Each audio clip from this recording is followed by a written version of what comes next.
portion of the news brought to you by McDonald's. McDonald's, I'm loving it. Well, government looking out for the least among us as it pushes forward with national health insurance. It's one of the key components of the Christie administration as outlined in its charter for governance. Yesterday, the government set a timeline for the implementation of the historic program. The announcement made in the House of Assembly as the Christie administration commemorated its second year in office. Here's Clint Watson. I'm very pleased to hear and to be a part of this administration that has set a target date of January 2016 for the implementation of national health insurance. And that's the news that scores of Bahamians who cannot afford health care nor insurance is perhaps expecting to hear.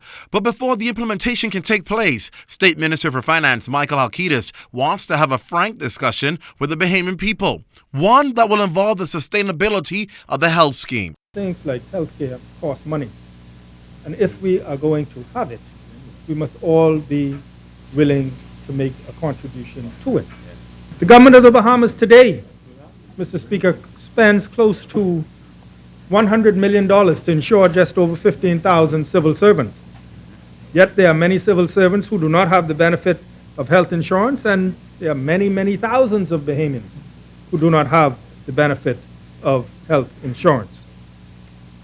That is why I believe national health insurance should be a national priority, and we should all support it, not blindly, Mr. Speaker, but put our support behind it so that we can derive the best system possible for the benefit of the maximum number of Bahamians. Now we understand foreign consultants have made presentations to Cabinet on the proposed scheme, which the former administration said will be a costly venture. As to the National Prescription Drug Plan, implemented by the former administration, just under 25,000 people are participating in the National Drug Plan. Minister Alkitis says if this program will be sustainable, it will require additional funding.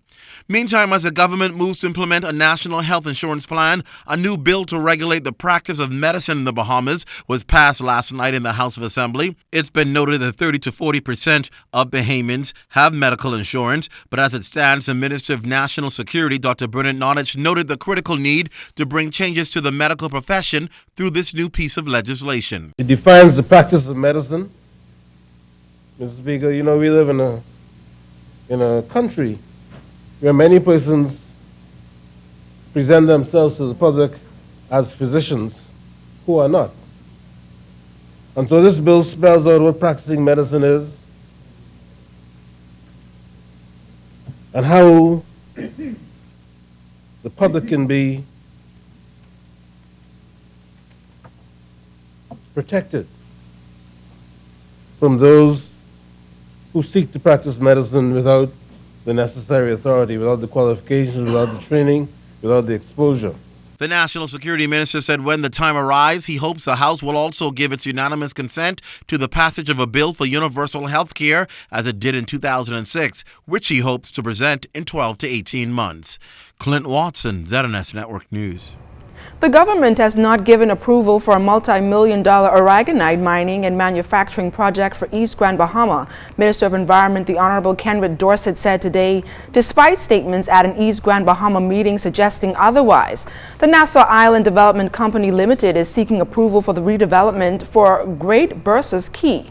Dorset said while he is aware of potential employment benefits, any decision made will be based on science. No such approval has been given by the government of the Commonwealth of the Bahamas. There is an application that has been submitted to us for our review.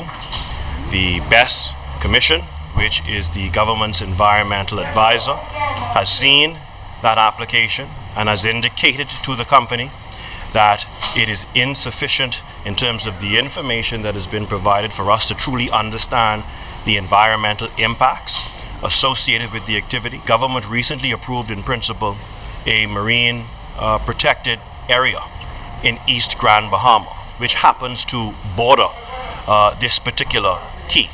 And so we are very cognizant of the importance of the marine area in East Grand Bahama. Well, renewable energy is a big deal in the United States, and mega companies are going all out to cut costs through energy-saving measures. Our Keishla Adderley is in Florida, and she talks to officials of a leading hotel brand on the measures they have implemented. Just mention Florida, and Bahamians think of one thing: affordable shopping. But the long stretches of beach are a haven for thousands looking to simply soak in the sun and pass the day at hundreds of area hotels. Toma Vago is the Director of Operations at the Hilton Fort Lauderdale Beach Resort. It's where you'll find the highest skyline in Fort Lauderdale and 6 modern energy-saving wind turbines, a first for the Hilton brand. All of these turbines, it's generating, I would say, probably enough energy to would lit up this building with all LED lights. No air conditioners, of course, no kitchen supply, but it would do the lightings for the entire building, which is quite large. In Miami, Hampton Inn General Manager Eduardo Shapoval boasts of a green hotel rating of silver, granted by the agency known as Leadership in Energy and Environmental Design, or LEED. Carpet padding made of recycled material, Energy Star appliances, and all LED lighting are part of the reason, along with this bathroom feature. Now this looks like a regular shower curtain, but it's not. Correct, it's Explain not. why. Yes, when we opened the hotel almost 3 years ago, that model was available and we purchased it. It's made of 80 bottles of water that were recycled into that Bottles beautiful of water shower. made this curtain. Yes, plastic bottle of water made that curtain.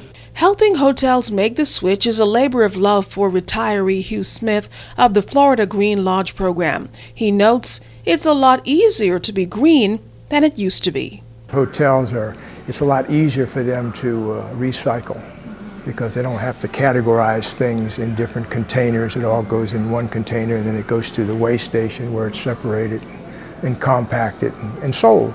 So it's a win-win deal. And he's hoping that's food for thought that doesn't go to waste. Unlike this excess food, handily composted, dissolved into water, and in 24 hours, disposed of through the sewer system. Reporting from Florida, Keishla Adderley, ZNS News. All right, well, still to come, Junkanoo in July. Those groups are preparing for the big summer rush.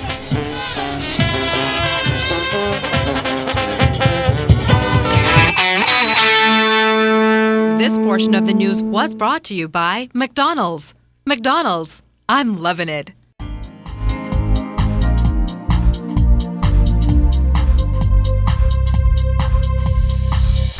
This is your Royal Fidelity Business News. I'm C.S. Scatterly. The implementation of value-added tax will impact bank operations. Fidelity Bank's President Gregory Bethel says it will happen because it has to pay VAT on services used from accounting firms as well as electricity.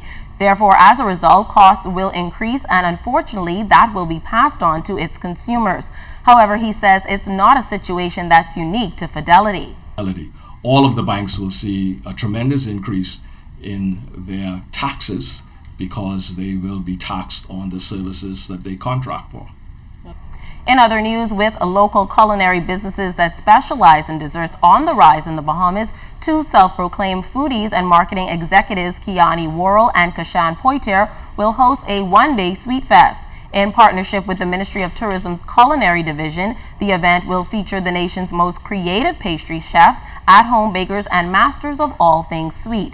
It takes place on May 17th at Pompey Square, and registered vendors will be able to receive extensive media exposure online and on radio. And in international news, U.S. Senator Carl Levin has said he plans to introduce legislation into Congress that would close a loophole allowing U.S. companies to move overseas and avoid U.S. taxes. The loophole, known as an inversion, allows U.S. firms to reincorporate abroad, generally in an effort to avoid the U.S. corporate tax rate of 35%. This has been your Royal Fidelity Business News. I'm C.S. Scatterly.